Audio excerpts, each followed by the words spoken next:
सफलता के लिए दर्द सहना सीखो। पत्थर कैसे बना भगवान।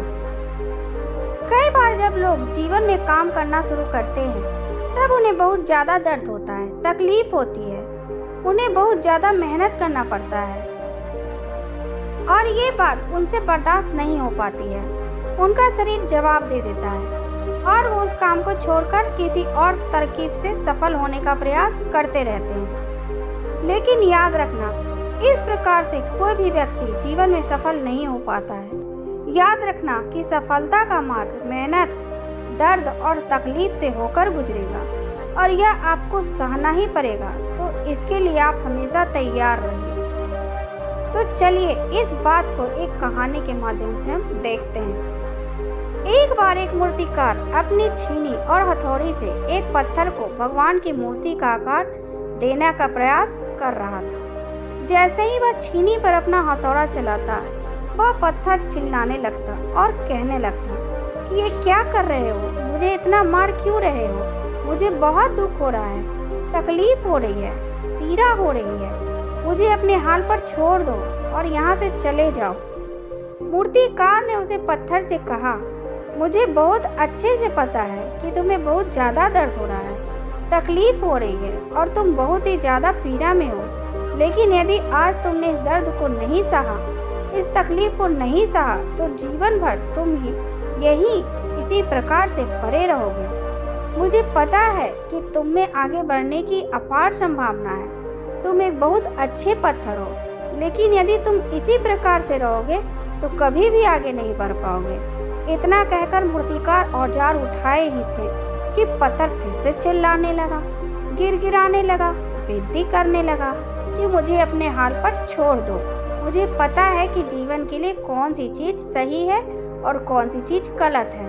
मुझे बहुत ज़्यादा दर्द हो रहा है। अब मैं इस तकलीफ को बहुत ज़्यादा नहीं सह सकता हूँ। मैं जिस हाल में हूँ, मुझे उस हाल में छोड़कर मुझे तुम यहाँ से चले जाओ।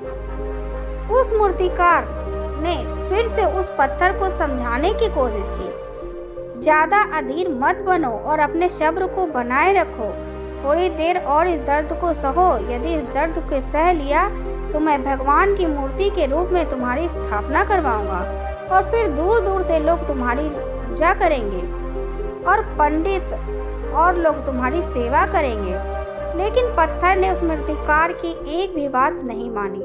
वह चिल्लाता रहा और अपनी बात पर अड़ा रहा। मूर्तिकार ने उस पत्थर को समझाने की बहुत कोशिश की, लेकिन वो पत्थर नहीं माना।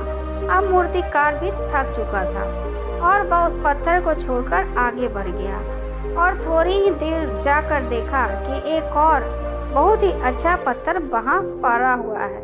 उसने छीनी और हथौड़ी उठाई और उस पत्थर को मूर्ति बनाने के लिए वो तैयार हो गया। मूर्तिकार ने छीनी और हथौड़ी का बार दूसरे पत्थर पर जारी रखा। दूसरे पत्थर को भी दर्द हुआ, तकलीफ उससे भी हुई, लेकिन उस पत्थर ने बर्दाश्त कर लिया और देखते ही देखते थोड़ी समय के बाद उस पत्थर ने भगवान की मूर्ति का रूप धारण कर लिया। थोड़ी ही दिन बाद उस मूर्ति की एक मंदिर में स्थापना हो गई। धीरे धीरे करके लोग वहाँ पूजा पाठ करने आने लगे। लोगों की मन्नतें वहाँ से पूरी होने लगी और वह मंदिर बहुत ही ज़्यादा प्रसिद्ध हो गया। अब धीरे धीरे करके दूर दूर के गांव से लोग वहां पूजा पाठ करने आने लगे। फिर एक दिन और उससे पत्थर को उसी मंदिर में लाया गया और उसे एक कोने में रख दिया गया। अब लोग आते और उस पर नारियल फोड़ते। ये कोई और पत्थर नहीं बल्कि वही पत्थर था जिसे दर्द होने का एहसास हो रहा था। अब तो पत्थर मन ही मन बहुत ज़्यादा पछता रहा था, दुखी हो रहा था और अपने आप से कह रहा था कि काश मैंने उस दिन उस दर्द को, उस तकलीफ को सह लिया होता तो आज लोग मेरी भी पूजा करते। इसलिए आप भी अपने जीवन में हमेशा याद रखिएगा कि जब भी आप अपने करियर की शुरुआत में किसी काम को कर रहे हो, पढ़ाई कर रहे हो या कोई भी काम कर रहे हो और उसमें आपको दर्द हो रहा है, तकलीफ हो रही है, ज़्यादा मेहनत करना पड़ रहा है, तो आप रुकिएगा मत। किसी और रास्ते की शुरुआत मत करिएगा, क्योंकि कोई और रास्ता आपको सफलता नहीं दे सकता। आपको उस दर्द को, उस तकलीफ को सहना ही होगा और उस दर्द को, उस तकलीफ को सहकर आप ज़्यादा मजबूत बनेंगे और तभी आप अपने जीवन में आगे बढ़ पाएंगे, अपने लक्ष्य को प्राप्त कर सकेंगे। जीवन में हमेशा याद रखना कि आपको पहले पत्थर की तरह नहीं बल्कि दूसरे पत्थर की तरह बनना है। यदि यह कहानी आपको पसंद आई हो और इससे कोई सीख मिली हो तो अपने दोस्तों और अन्य लोगों के साथ शेयर जरूर करना। और अच्छी अच्छी कहानियों को देखने के लिए हमारे चैनल को लाइक कर देना, सब्सक्राइब कर देना।